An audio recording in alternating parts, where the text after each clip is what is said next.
There is a bridge in the northern hills that the local maps still mark by its old name, though almost no one who lives nearby says that name out loud anymore. They call it instead the Bridge of Silent Shadows. It stretches across a narrow gorge where the Kestrel River cuts through gray stone, connecting the small town of Ashford Hollow to the logging roads and farmland on the other side. By day, it looks like any other old iron truss bridge, rusted bolts, peeling paint, the kind of structure that engineers say has 10 more years left in it, if that. Cars still cross it. Children still ride bicycles over its worn wooden planks in the summer dot, but at night, something changes. Residents describe a silence that falls over the bridge after dark. A silence so complete that some say they can hear their own heartbeat in their ears while crossing. Others describe shadows that move against the direction of the wind, shapes that seem to slide along the guardrails and vanish before a flashlight can catch them. For decades, these were dismissed as the kind of stories every small town tells about its oldest, creakiest structure. Every town has a haunted house. Every town has a bridge nobody likes to cross alone. But Ashford Hollow's bridge is different because Ashford Hollow's bridge has a body count. Since 1987, 11 people have vanished within a half-mile of that crossing. Not died, not been found drowned or injured. Vanished, walked onto that bridge or into the woods beside it, and simply stopped existing in any way that investigators could trace. No bodies, no confirmed remains, no answers. Tonight, we are going to walk through nearly 4 decades of disappearances, one by one in the order they happened. We are going to meet the families who have spent half their lives waiting for a phone call that never comes. We are going to meet the investigators who built entire careers around this case and retired without solving it. And we are going to look carefully and without exaggeration at the evidence that has emerged. Evidence that suggests this was never 11 separate mysteries. It may have been one. By the end of this story, you will understand why some people in Ashford Hollow have started quietly to leave their porch lights on all night. And you will understand why, as recently as last year, a 12th name was very nearly added to that list. We begin, as all things here begin, with the bridge itself. Ashford Hollow was founded in 1861 by a small group of timber families who settled along the Kestrel River because the water was fast enough to power a mill and the surrounding forest was thick with old-growth pine. For its first century, the town's history was unremarkable. Floods came and went. The mill closed and reopened twice. A war took some of the town's young men and gave back fewer than it took, which was true of 1,000 towns like it. The bridge was built in 1932, replacing a smaller wooden crossing that had washed out twice in bad storms. It was, at the time, considered a marvel of small-town engineering. 340 feet of riveted steel spanning a gorge that dropped nearly 90 feet to the river below. A plaque near the eastern end still commemorates its completion, though the bronze has gone green with age, and the words are hard to read unless you know what you're looking for. For 55 years, the bridge was simply a bridge. Older residents, when asked about the years before 1987, describe a town that felt ordinary in every sense. Children played near the gorge. Teenagers parked cars at the overlook on the western side, the one with a view of the valley that still draws a handful of hikers every summer. Fishermen worked the banks below the bridge for trout that ran thick in spring. There was no warning. There was no single event that people point to and say, that is when it started. There was only a gradual, creeping realization, spread out over more than a decade, that something in Ashford Hollow was taking people, and that the bridge was always somehow at the center of it. To understand what happened, we have to go back to the first name on the list. A name that, for years, Nobody connected to anything at all. On the evening of October 3rd, 1987, a 19-year-old college student named Daniel Weiss left a friend's house on the eastern side of Ashford Hollow to walk home.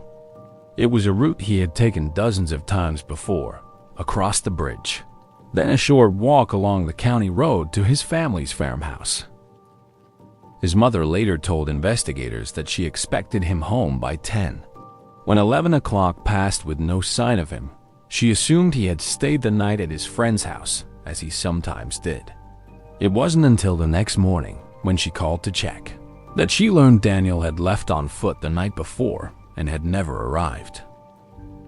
The search that followed was, by the standards of a small rural town in the 1980s, thorough. Volunteers combed the woods on both sides of the gorge. Divers searched the river beneath the bridge for 3 days. Daniel's jacket was found folded, not dropped, not torn, but folded, on a bench near the bridge's eastern approach, with his wallet still inside the pocket. His watch, still ticking, was found nearby on the ground. No footprints led away from the bench. No footprints led toward the water. It was as though he had removed his jacket, set it down carefully, and stepped out of the world. At the time, investigators treated this as a tragic but explainable case. The leading theory was that Daniel had fallen from the bridge and been swept downstream, his body carried far enough by the current that it was never recovered. It was a plausible theory. The Kestrel River, swollen with autumn rain, ran fast and cold that year, and there were stretches downstream where a body could conceivably become trapped beneath rocks or fallen trees for years. For nearly 6 years, that theory held. Daniel Weiss's disappearance was recorded as a presumed drowning, and life in Ashford Hollow moved on. Then, in the spring of 1993, a second person vanished from almost exactly the same spot, and the folded jacket was found again. Sarah Okafor was 26 years old, a nurse at the regional hospital who had moved to Ashford Hollow only 8 months earlier to be closer to her aging parents. Co-workers described her as careful, disciplined, not someone prone to wandering off or taking unnecessary risks. She did not drink. She kept regular hours. She was, by every account, the last person anyone expected to disappear without a trace. On the night of April 14, 1993, Sarah left the hospital after a late shift and drove toward her apartment on the western side of town. Her car was later found parked at the same overlook near the bridge where teenagers used to park decades earlier, engine off. Doors locked, keys still in the ignition when investigators finally forced their way in 3 days later. Her shoes were found on the bridge itself, placed neatly side by side near the center span, facing toward the eastern bank. Her purse was inside her car. Nothing was taken. Nothing appeared disturbed. It was the local sheriff at the time, a man named Russell Doyle, who had been a young deputy during the Weiss investigation 6 years earlier, who first noticed the similarity that no one else had connected. Both disappearances involved personal belongings left behind in careful, deliberate order, not scattered as they might be in an accident, not hidden as they might be in a crime, but arranged, almost as if the missing person had prepared to leave something behind on purpose. Doyle requested the original Weiss case file be reopened for a comparison. What he found unsettled him enough that he brought in the state police for a joint review, an unusual step for a small-town sheriff, and one that some in town resented at the time as an admission that Ashford Hollow could not handle its own problems. The state review confirmed what Doyle suspected. Both disappearances had occurred within a 500-yard radius of the bridge. Both had occurred at night. Both involved belongings left in a manner investigators described in the official report as staged rather than lost. And in both cases, there was no forensic evidence of violence. No blood, no signs of struggle, no indication that either Daniel Weiss or Sarah Okafor had been taken against their will. It was as if, in both cases, they had simply chosen to stop. But 2 disappearances, 6 years apart, were not enough to convince the wider public that Ashford Hollow had a serial problem rather than 2 unrelated tragedies. It would take 4 more names spread across the following decade before the town and the country began to understand the scale of what was happening on that bridge. Between 1996 and 2006, 5 more people vanished under circumstances that echoed the first 2 cases with an accuracy that became impossible to dismiss as coincidence. In August 1996, a 41-year-old truck driver named Marcus Webb, passing through town on a delivery route, stopped at a diner near the bridge for a late dinner. Witnesses recalled him finishing his meal, paying in cash, and walking out toward his truck sometime after midnight. Canvas coat he was seen wearing that night was found folded on the same bench where Daniel Weiss's jacket had been discovered 9 years earlier. In February 2000, a local schoolteacher named Elena Vasquez disappeared while walking her dog along the river path beneath the bridge.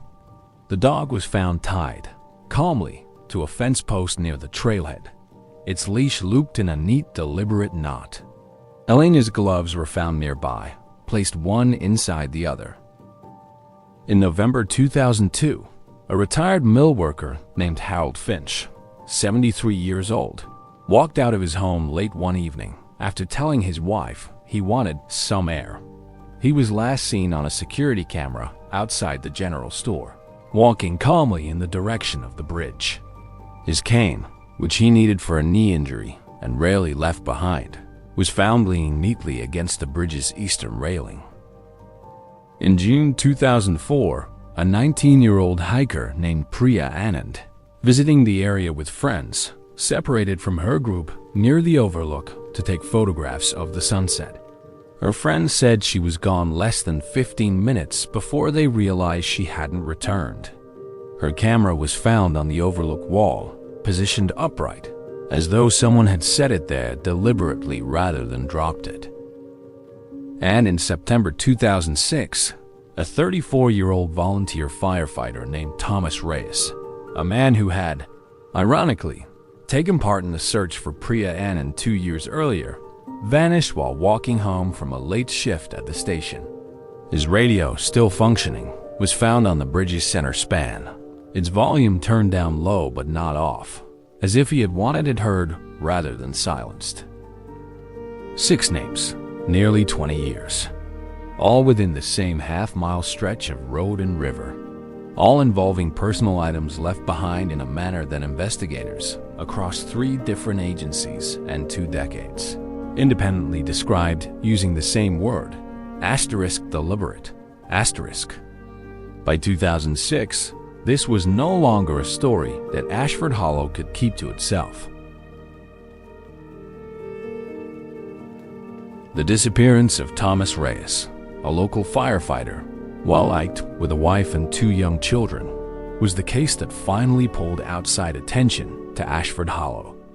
Reporters from regional television stations arrived within days. A true crime magazine ran a feature titled The Vanishing Bridge that spring. And for the first time, the pattern that Sheriff Doyle had first noticed 13 years earlier was presented to a national audience. The public reaction was immediate and intense. Amateur investigators flooded online forums with theories ranging from the plausible to the wildly speculative. Some believed the disappearances were the work of a serial killer who had, for reasons unknown, chosen the bridge as a hunting ground and staged the belongings to mislead investigators.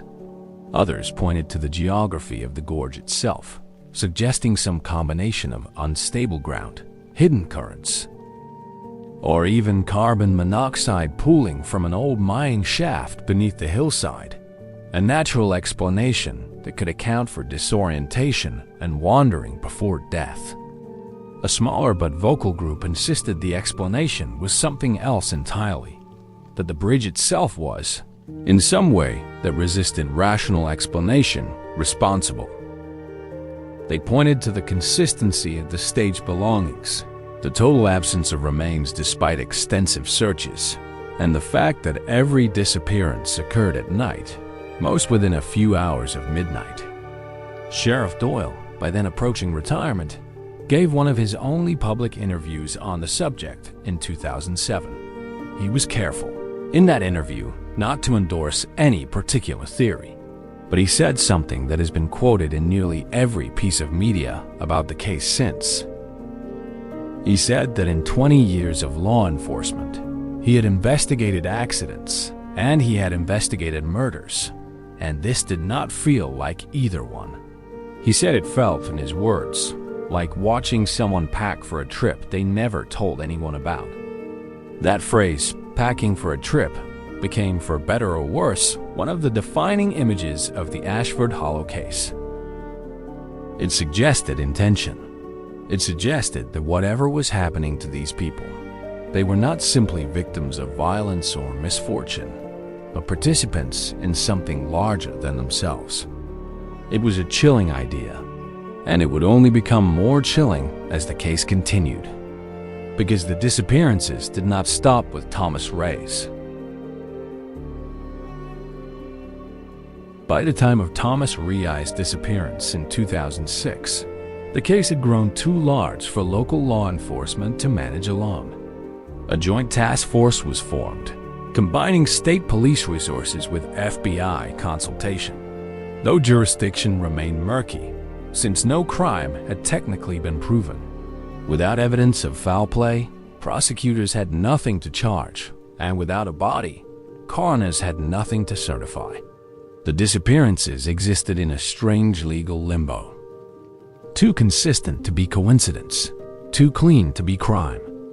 Detective Lisa Marsh, who joined the state police unit assigned to the case in 2008, would go on to spend the next 15 years of her career on what colleagues began calling, half-jokingly, the Bridge File. In interviews conducted for this investigation, Marsh described the case as unlike anything she encountered in her career, both before and after. She explained that in a typical disappearance, investigators look for signs of struggle, signs of planning, signs of a third party. In Ashford Hollow, they found none of these things, not a single case across nearly 2 decades that showed forensic evidence of another person's involvement. No unidentified fingerprints, no foreign DNA, no witnesses who saw anyone else near the missing person in their final hours. What they found instead was a pattern so consistent it began to feel less like evidence of a crime and more like evidence of a ritual. Every victim left something behind: a jacket, a pair of shoes, a tool they relied on, an item of personal significance, and every item was placed, not dropped. Every disappearance happened within a narrow window between 10 at night and 2 in the morning. And every victim, in the days or weeks before vanishing, showed what family members described as a subtle but noticeable change in mood. A quietness, a distraction, a sense of somewhere else. Marsh's team built detailed profiles of each victim, searching for a connection beyond geography, shared friends, shared workplaces, shared debts, shared secrets. They found almost nothing. Daniel Weiss and Sarah Okafor had never met. Marcus Webb was only passing through town. Spanned 4 decades in age, different professions, different backgrounds, different lives. The only thread connecting them all was the bridge itself, and the strange quiet calm that seemed to settle over each of them in their final hours. It was this detail, more than any other, that led Marsh's team to a theory that would come to dominate the next decade of the investigation. A theory that had nothing to do with a killer at all. In 2011, an acoustic engineer named Dr. Felix Okonkwo, hired as a consultant by the task force, proposed an explanation that reframed the entire case. Okonkwo had been brought in initially to study the gorge's structural integrity, part of a routine effort to rule out environmental hazards. But during his survey, he recorded something unusual, a low-frequency hum, nearly inaudible to the human ear, emanating from the rock formations beneath the bridge's eastern support. The hum was strongest late at night, when temperature differences between the day-warmed stone and the cooling air caused shifts in air pressure through a network of natural fissures in the gorge wall. Okonkwo's theory, presented cautiously and with many qualifications, was that this low-frequency sound, technically known as infrasound, could, under the right conditions, produce physiological effects in nearby humans. Research in other fields had linked prolonged exposure to certain infrasound frequencies with feelings of unease, disorientation, a sense of being watched, and in some documented cases, altered decision-making and a compulsion to move toward the sound source. It was not, Okonkwo was careful to stress, a supernatural explanation. It was a proposal that the geography of the gorge itself, the specific shape of the rock, the specific behavior of temperature and wind at night, might be creating a sound that, over years of exposure, drew certain vulnerable individuals toward the bridge in a state of reduced awareness. Individuals who might then, disoriented and unaware of their own actions, wander into the gorge itself. The theory offered an explanation for several previously baffling details. It explained why every disappearance happened at night, when temperature-driven infrasound would be strongest. It explained the staged belongings, not as intentional preparation, but as the unconscious, methodical behaviors sometimes observed in people in dissociative states, who report performing calm, repetitive actions without full awareness of doing so. And it offered a grim explanation for the total absence of remains, bodies carried into deep, cold, fast-moving water beneath a 90-foot drop in a river system with underwater caves that had never been fully mapped. For a period in the early 2010s, the infrasound theory became the leading explanation, embraced by much of the task force and reported widely in the media as the likely solution to the mystery. But not everyone was convinced. And one detail, uncovered by Detective Marsh in 2014, would append the infrasound theory entirely and point the investigation somewhere far darker. In 2014, Detective Marsh requested a full re-examination of every item ever recovered from the disappearances, not for new forensic testing, which had already been conducted repeatedly, but for a simple side-by-side comparison that remarkably had never been performed before. She laid out photographs of every recovered item: Daniel Wace's folded jacket, Sarah Okafor's neatly placed shoes, Marcus Webb's folded coat, Elena Vasquez's nested gloves, Harold Finch's leaning cane, Thomas Race's radio, volume low. And she noticed something that once seen could not be unseen. Every single item had been placed with its front facing the same direction, east toward the rising sun, away from the bridge itself. This detail had been recorded in every original case file, but never flagged as significant, because no single investigator across 3 decades had reviewed all 6 cases side by side. Each item, independently discovered years apart by different officers under different sheriffs, faced the same compass direction with a precision that Marsh described as too exact to be chance and too consistent to be coincidence of habit. Infrasound exposure, however disorienting, could not explain a shared directional pattern maintained across 27 years, 6 different victims and no communication between any of them. Disorientation does not organize itself. Confusion does not align with a compass. This was not the behavior of 6 people independently wandering into a natural hazard. This was the behavior of 6 people following instructions. The question the task force had spent decades avoiding, because it was almost too disturbing to seriously entertain, now had to be asked directly. Was someone or something communicating with these people before they disappeared? And if so, how?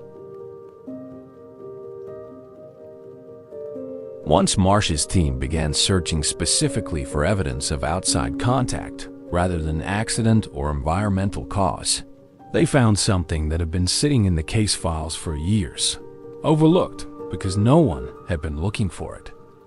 In 4 of the 6 cases, family members or co-workers recalled the missing person mentioning, in the weeks before disappearing, that they had been having unusually vivid dreams.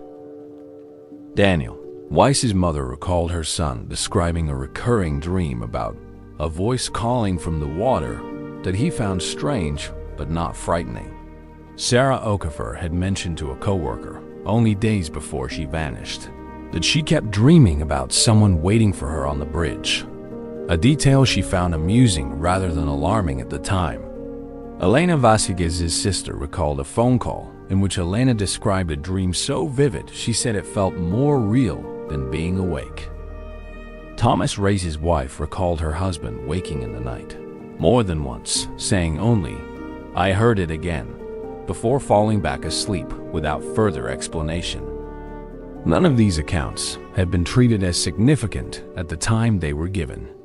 Grieving family members recalling a loved one's dreams seemed like exactly the kind of detail that means nothing. The sort of thing anyone might say about anyone in hindsight once tragedy strikes. But 4 separate accounts describing strikingly similar dream imagery, a voice, a call, someone waiting, collected independently across 17 years by different investigators who never compared notes, was not nothing. Marsh's team began to wonder whether the town itself held more information than official records reflected. They returned to Ashford Hollow in 2015 to conduct a fresh round of interviews, not with families of the missing, but with lifelong residents, the people who had lived beside that bridge the longest, and who might remember details too small or too strange to have made it into any official report. What they found was a version of Ashford Hollow's history that had never been written down. Among the residents interviewed in 2015 was an elderly woman named Constance Iajirika, then in her 90s, who had lived in Ashford Hollow her entire life and whose late husband had worked on the bridge's original construction crew in 1932. Constance told investigators a story that had been passed down quietly through a handful of old Ashford Hollow families for generations, a story that was never written into any official town history. Because, as she put it, nobody wanted it written down where outsiders could laugh at it. According to Constance, the site where the bridge now stands had a history that predated the town itself. Long before Ashford Hollow was founded, the gorge had been considered, by the region's earliest inhabitants, a place where the boundary between the living world and something else was unusually thin, a crossing point. In the oldest sense of the word, not just for people, but for something else entirely. Local oral tradition held that the gorge should never be crossed alone after dark, and that the river below carried something that had been carrying people away long before any bridge existed to walk across. When the bridge was built in 1932, Constance said, several of the older construction workers had been uneasy about the project from the start. Though pressure from the town's business leaders, eager for a modern crossing to speed up freight and travel, overruled their concerns. One worker, she said, had refused to work past sundown on the site, insisting that something in the gorge did not want to be crossed, only fed. Constance's husband, she admitted, had never taken these stories seriously in his lifetime until 1987, when Daniel Weiss disappeared and the old construction workers' warning was quietly repeated among a handful of families who remembered it. Detective Marsh, presenting these findings years later, was careful to frame them appropriately. Oral folklore, she noted, is not evidence in any legal or scientific sense, and no investigator should treat a decades-old campfire story as proof of anything. But she also acknowledged something that any honest investigator must eventually admit about a case this strange: that when physical evidence runs out and forensic science offers no answers, the only remaining threads are sometimes the ones a community has been quietly holding on to the whole time. Whether Constance's story reflected genuine historical memory, or simply the kind of legend that grows naturally around any tragedy repeated often enough, it did nothing to explain the mechanism behind the disappearances. But it did something else. It gave the investigation, for the first time, a reason to look at the bridge not just as a location, but as a pattern with a history far longer than 11 names. And in 2016, that pattern would repeat one more time, in a case that came closer than any other to finally being solved. In March 2016, a 22-year-old graduate student named Naomi Castellano moved to Ashford Hollow temporarily to study the bridge's structural history for her engineering thesis, an ironic assignment, given what was about to happen to her, though she had chosen the subject specifically because of the case's notoriety. Unlike previous victims, Naomi was aware of the pattern before she arrived. She had read every article, watched every documentary, and treated her own safety around the bridge with what her academic advisor described as professional caution. She avoided the bridge at night. She told friends her schedule daily. She carried a personal alarm and checked in with her advisor by phone every evening. For 6 weeks, nothing happened. Then, on the night of April 22, 2016, Naomi's roommate, a fellow graduate student named Priya Sharma, staying with her for the semester, woke to find Naomi's bed empty at 1:40 in the morning. Alarmed, given everything she knew about the case, Priya immediately called the police rather than waiting, a decision that would prove critical. Officers arrived at the bridge within 11 minutes. What they found became one of the most important pieces of evidence in the entire history of the investigation. Naomi was standing at the center of the bridge span, barefoot, her shoes placed neatly beside her, facing east. She did not respond when officers called her name. She did not react to flashlights or approaching footsteps. According to the responding officer's report, she appeared to be listening to something, her head tilted slightly, her expression calm, almost peaceful, entirely unlike a woman standing barefoot on a bridge railing at 2 in the morning. It took nearly 4 minutes of officers calling her name, gradually raising their voices, before Naomi blinked, turned toward them, and asked, in a voice the officer described as genuinely confused, what time it was and why they were there. Naomi Castellano was, and remains to this day, the only person in the recorded history of the Ashford Hollow case to be recovered alive from the bridge in the moments before a disappearance would otherwise have occurred. What she remembered afterward, and what she did not remember, would become the single most important piece of testimony the investigation ever obtained. In the days following her rescue, Naomi Castellano was interviewed extensively by Detective Marsh's team, as well as a clinical psychologist brought in to help her process an experience she herself struggled to describe. Naomi recalled going to bed at her normal time, around 11 that night, feeling tired but otherwise entirely ordinary. Her memory after that point became fragmented. She recalled, vaguely, a sound. Not loud, she said, but present. The way a person can be aware of a clock ticking in another room without consciously listening to it. She described the sound as resembling a voice, though she was careful to say she could not identify words, only a quality of tone that felt in her words, like someone patient, waiting for me specifically. She recalled a sense of calm rather than fear. She recalled removing her shoes, though she could not explain why doing so had felt important at the time. She recalled walking toward the bridge with a clarity of purpose she compared to walking toward an appointment she had somehow always known she had.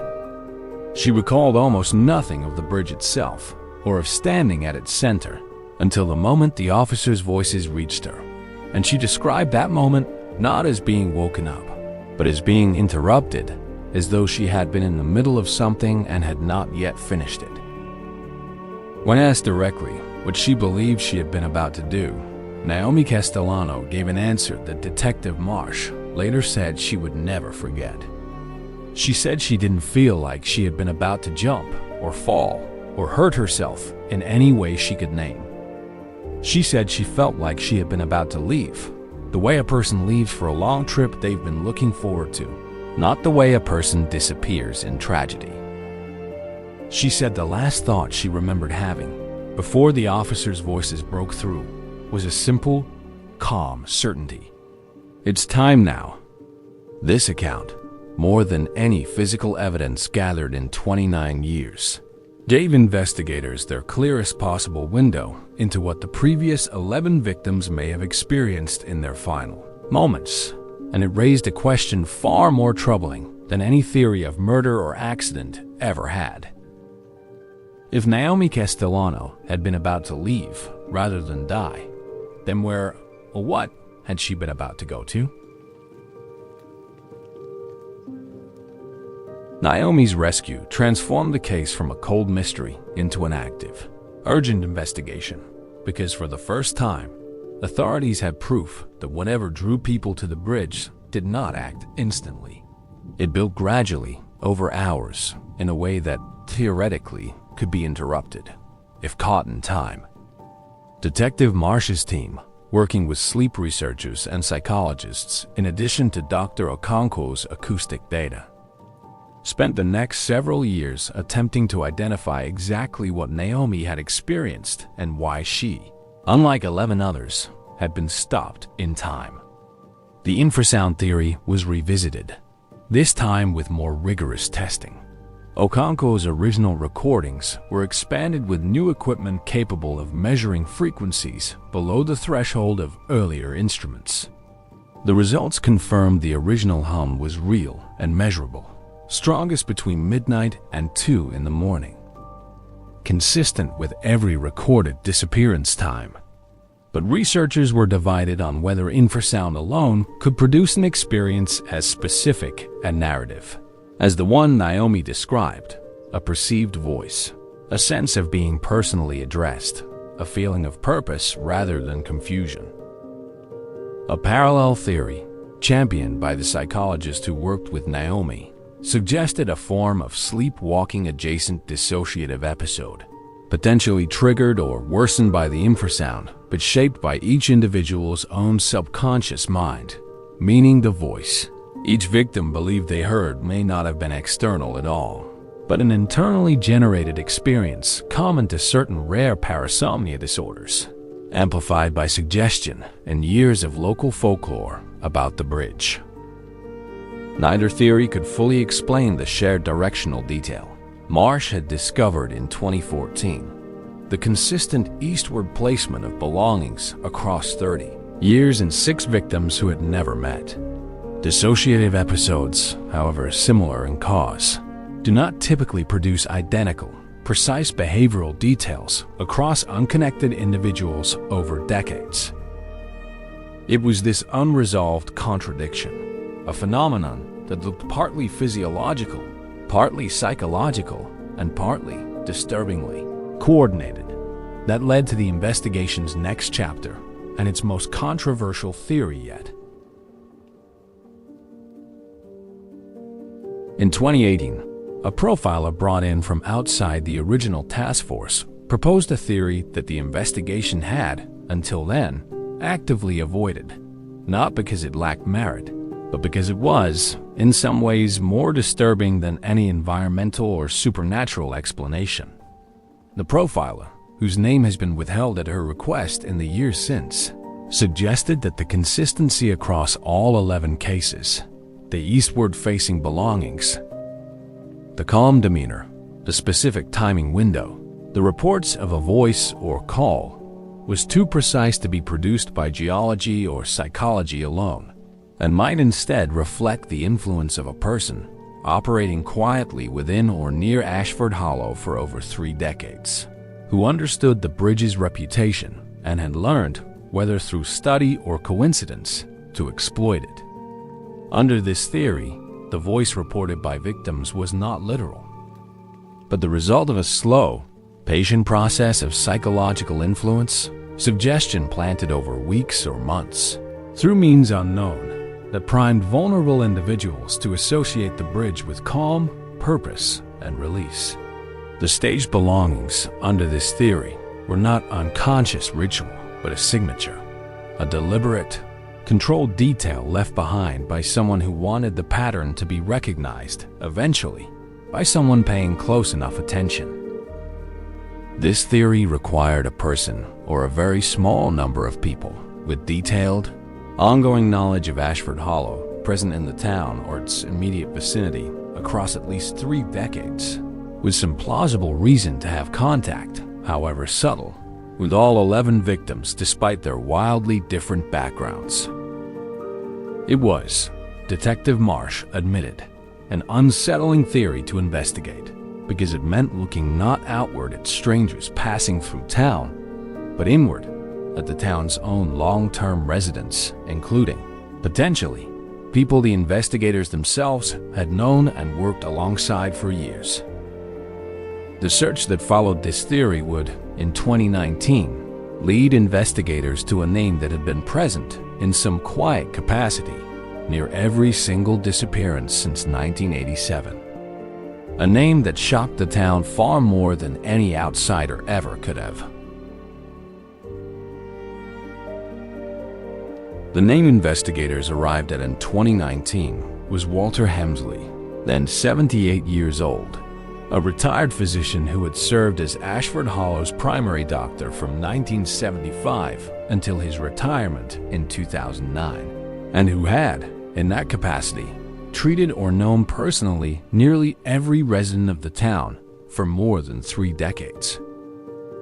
Hemsley was, by every account gathered before this investigation, one of the most well-regarded figures in Ashford Hollow's history. A tall, soft-spoken man who had delivered a significant portion of the town's population, attended nearly every funeral, and was remembered by patients as unfailingly gentle and attentive. Cross-referencing patient records with the task force's victim files, a step requiring careful legal navigation, given medical privacy protections, ultimately authorized through court order given the scale and duration of the case, revealed that Walter Hemsley had, at some point in their lives, treated 10 of the 11 missing individuals as their physician, including several in the weeks immediately preceding their disappearances. This was not, on its own, damning. In a town Ashford Hollow's size, with only one primary doctor for much of the relevant period, it would have been unusual for any long-term resident to have been a patient of Hemsley's at some point. Investigators were careful, in their internal reports, to note that this connection alone proved nothing. But further review of Hemsley's records revealed something more specific. In the medical files of at least 6 victims, spanning cases from 1987 to 2006, Hemsley had documented in his own clinical notes patient complaints of unusual dreams, disrupted sleep, or a vague sense of being called somewhere in the weeks before their disappearance. Complaints that, at the time, he had recorded as minor and unremarkable, likely stress-related, requiring no treatment. In other words, Walter Hemsley had known, years before any task force existed, that a pattern was forming, and he had written it down, quietly, in medical files that no one thought to compare until decades later. When investigators approached Hemsley in 2019 to ask about these records, his response was unlike anything they had prepared for. Walter Hemsley, by 2019 in declining health and living alone since the death of his wife a decade earlier, agreed to speak with Detective Marsh's team without legal representation, a decision his family later said surprised them, given the seriousness of what was being implied. Hemsley did not confess to causing any of the disappearances.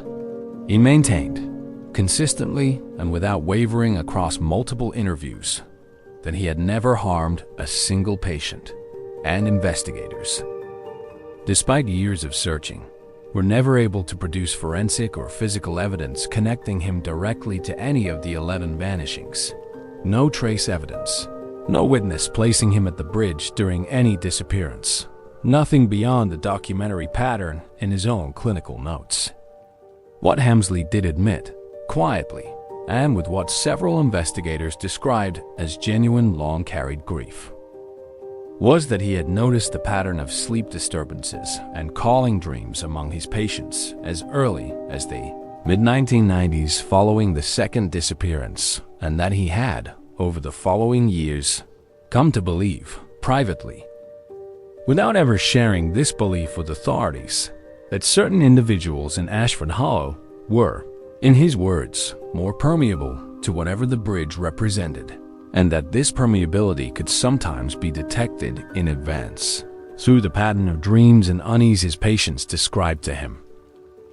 He said he had never told anyone, including the families of the victims, because he had no proof, no mechanism he could point to, nothing that would have sounded like anything other than an old country doctor's superstition. He said that on more than one occasion, he had privately warned a patient to be careful near the bridge, without explaining why, and that in at least 2 cases, which he declined to specify, the patient had laughed off his concern as an old man's odd advice. He said that he had spent 30 years quietly documenting a pattern he could not explain, could not prove, and could not stop, and that the weight of that knowledge, carried alone for so long, had become, in his final years, its own kind of prison. Detective Marsh, reflecting on the interview years later, said she believed Hemsley was telling the truth as he understood it.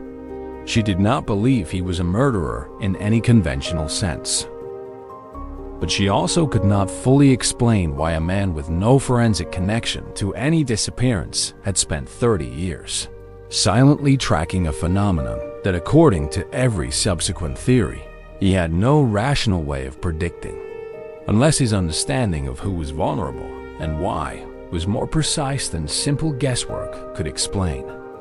Walter Hemsley died in early 2021, before the investigation could reach any further conclusion regarding his role, if any, in the pattern he had spent decades quietly observing. His death left the theory permanently unresolved, neither confirmed nor disproven, a doctor's private notebook of grief and suspicion that answered some questions only by raising deeper ones. And in the years since his death, the case has taken one more turn, the most recent, and in some ways the most disturbing, chapter in Ashford Hollow's long history with its bridge. In August of last year, a 30-year-old freelance photographer named Jonah Whitfield arrived in Ashford Hollow to document the bridge for a photo essay on rural infrastructure, entirely unaware of the town's history. Local residents, wary after decades of unwanted attention, did not initially tell him about the disappearances, assuming, as many outsiders do, that he would move on within a day or two. Jonas stayed longer than expected, drawn, he later said, to the quality of light in the gorge at dusk. Over the course of 10 days, he returned to the bridge repeatedly, often alone, often at night to photograph long exposures of the river below. On the 8th night of his stay, a diner waitress who had grown fond of the polite young stranger finally told him the town's history, expecting he would be alarmed enough to leave. Instead, Jonah reportedly found the story fascinating and told her, half joking, that he intended to photograph the bridge one final time that night before deciding whether to extend his stay. He did not return to his motel that night. His disappearance was reported the following morning by the motel owner, and given the town's history, the response was immediate. Officers arrived at the bridge within 20 minutes of the report, far faster than any previous case. Thanks to a rapid response protocol, Detective Marsh's team had established specifically in the years following Naomi Castellano's rescue. What they found was, in some ways, familiar, and in other ways, entirely new. Jonah's camera was found on the bridge's center span, positioned upright on its tripod, exactly as Priyanand's camera had been found 20 years earlier. But this time, the camera's memory card was intact, and it contained something no previous case had ever produced. A photograph taken at 1:52 in the morning of the bridge itself, empty, in long exposure, and in the corner of the frame, barely visible in the grain of the low-light image, what appears to be a second figure, standing at the eastern end of the bridge, facing east, motionless, in a location where investigators confirmed no one else was recorded to have been that night. Jonah Whitfield has never been found, but for the first time in the history of the Ashford Hollow case, an image exists, however faint, however disputed, that may show something or someone present at the exact moment and location of a disappearance. The photograph recovered from Jonah Whitfield's camera has, in the months since its discovery, become the single most analyzed piece of evidence in the case's 37-year history. Forensic image analysts engaged by the task force have confirmed the photograph is unaltered. No digital manipulation, no double exposure, no evidence of tampering with the file's metadata, which places its creation firmly at 1:52 that morning using the camera's own internal clock. Cross-verified against the timestamp of the motel's security camera showing Jonah leaving on foot at 1:31. The figure in the frame is faint, partially obscured by the long exposure's motion blur and the low available light, visible primarily as a vertical shape roughly consistent with a standing adult, positioned at the bridge's eastern approach, the same direction every piece of staged evidence across every case since 1987 has consistently faced. Analysts remain divided on what, precisely, the shape represents. Some argue it is most likely Jonah himself, having triggered the shutter with a remote release and then moved into frame before the multi-second exposure completed, a technique long exposure photographers commonly use, which would make the figure nothing more than Jonah photographing his own presence at the bridge moments before he vanished. Others note that the timestamp places the exposure at 1:52, 21 minutes after Jonah was recorded leaving his motel on foot, and question whether he would have had time to set up a tripod, compose the shot, trigger a remote release, and walk the full length of the bridge to the position shown in frame within that window. A tight but not impossible timeline, according to the analysts who have attempted to recreate it. A smaller number of analysts have pointed to a detail that unsettles even the most skeptical members of the task force. The shape in the frame does not match Jonah Whitfield's known height and build as closely as a simple self-portrait theory would suggest, appearing several inches shorter and significantly narrower across the shoulders than Jonah himself. No conclusive identification has been possible. The image remains, deliberately, the subject of ongoing analysis rather than public release in full resolution, out of respect for the ongoing investigation and the Whitfield family's request for privacy.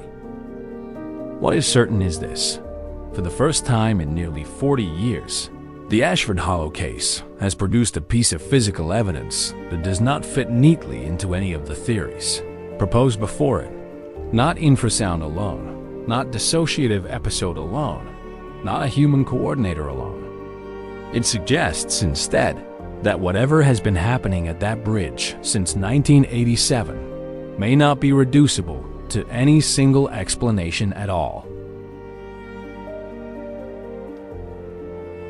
Every name on the list of the missing belongs to a family that is still, in some sense, waiting. Daniel Weiss's mother, now in her 80s, still lives in the same farmhouse she raised him in, though the county road that led to the bridge has long since been rerouted for other traffic. In an interview given some years ago, before her health made further conversation difficult, she said she had stopped expecting a phone call decades earlier, but that she still kept his room largely as it was. Not out of denial, she said, but because changing it felt like agreeing to an ending she had never actually been given. Sarah Okafor's parents moved away from the region entirely in the years after her disappearance, unable to remain near a town that reminded them daily of an unanswered question. They have, over the years, declined nearly every request for an interview, asking only through a family representative that the public remember their daughter as a nurse who cared for others, not merely as a name in a mystery. Thomas Reyes's children, both adults now, have spoken publicly on a handful of occasions, largely to advocate for continued funding of the task force's investigation. His daughter, who was 7 years old when her father disappeared, has said that growing up in Ashford Hollow meant growing up inside a story other people found fascinating, while her own family simply wanted their father back in whatever form that could still take.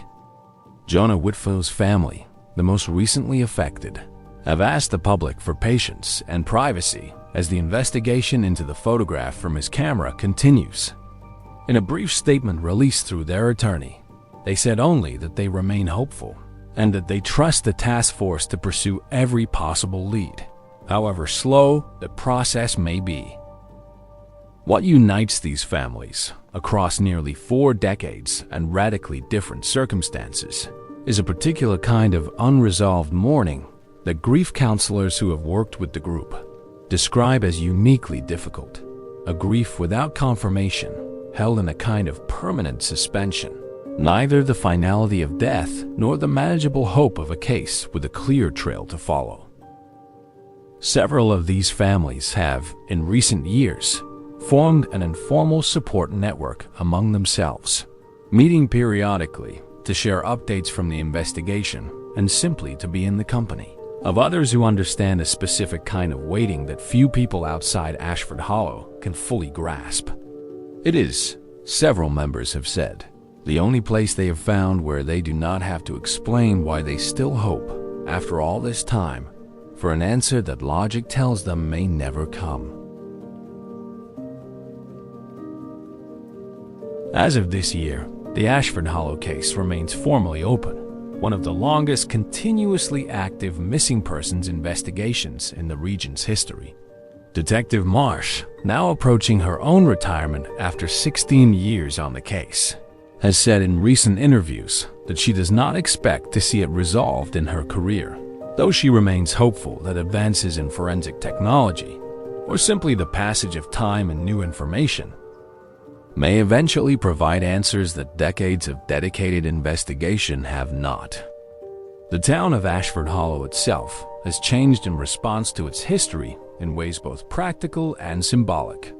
Streetlights were installed along the bridge's full length in 2017, part of a town initiative aimed, officially, at improving nighttime safety, though many residents privately acknowledge a deeper hope that light alone might disrupt whatever pattern has taken hold there. A community watch program, established after Naomi Castellano's rescue, maintains a rotating overnight presence near the bridge, staffed largely by volunteers who have lost someone to the case or who simply refuse to let another name be added without a fight. The families of the 11, soon perhaps 12 missing, continue to live with a particular kind of grief that has no clear resolution, no funeral, number confirmed death, no closure in any conventional sense, only the long, unanswered question of where their loved ones went, and whether went is even the correct word for what happened to them. Naomi Castellano, now in her early 30s, has continued to speak publicly about her experience in the years since her rescue, in the hope that it might help investigators or future potential victims recognize the warning signs in time. She has said in her most recent interview that she still cannot fully explain what she experienced that night, and that she has made peace with the likelihood that she never will. She has also said something else, something that lingers over this entire case more than any single piece of evidence, any theory, or any name investigators have considered across 37 years. She has said that even now, years later, on certain quiet nights, she still thinks she can almost hear it. Not clearly, not with words, just a tone, distant and patient. The way a person waiting at the end of a long hallway might sound if you were still walking toward them. She said she has learned to turn on every light in her house when that feeling comes. She said she has never told anyone, until now, that some nights it still feels like it's waiting for her to finish what she started. If you enjoyed this original mystery story, like the video, subscribe for more, and turn on notifications for future psychological thrillers, unsolved mysteries, and fictional true crime-inspired tales. Until next time, sleep carefully.